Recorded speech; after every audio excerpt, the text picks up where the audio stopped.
Okay. ఈ పీతలంతా ఓయ్ ఈ పీతలు ఏదో ఒకటే మొత్తం ఇవన్నీ కలిపి అవన్నీ కలిపి 800 కేజీయా? కేజీ లెక్కన కాదు, పీతల లెక్కన వస్తాయి. అవునా? ఎన్ని పీతలు ఉంటాయి? 8 పీతలు. 8 పీతలా? కేజీకి 8 పీతలు వచ్చినాయా? కేజీ లెక్కన కాదు, పీతల లెక్కన, పీత సైజు లెక్కన. మరి ఈ పీత ఏంటి? అది ఒక్కటే 400 రూపాయలు. ఎందుకు ఇంత రేట్ ఇది? చాలా పెద్ద పీత అది. ఏ పీత పేరేంటి? గుడ్డు పీత, కాకపోతే పెద్ద పీత అనమాట. అందుకని 400 తీసుకున్నారు. ఇది ఒకటే ఇద్దరు తినొచ్చు. చాలా పెద్దగా ఉంది. ఇదేంటిది? మెత్తగా మాంసం, చుట్టూ ఉండే మాంసం అది.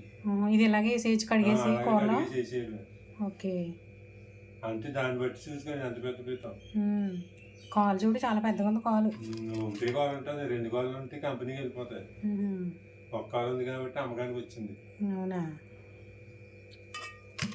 ఓకే. ఇదేంటి మరి కవర్ ఏంటి? 2.5 కేజీలు చికెన్. ఇది చికెనా?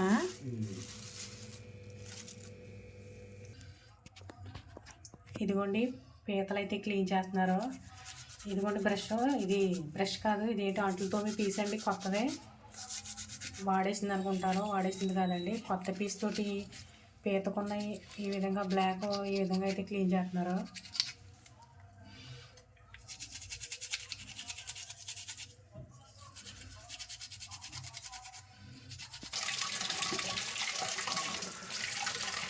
ఇదిగోండి నల్లగొండ పీత ఎలా క్లీన్గా ఉంటుందో తెల్లగా. ఇదిగోండి కొత్త పీస్, ఇది వాడేసిన పీస్ కాదు. ఇవ్వండి ఈరోజు అయితే తెచ్చారు. అందరికీ నమస్కారం అండి. ఈరోజు పీతలు చికెన్ తెచ్చారండి. పీతలు అయితే మా వారి క్లీన్ చేస్తున్నారు.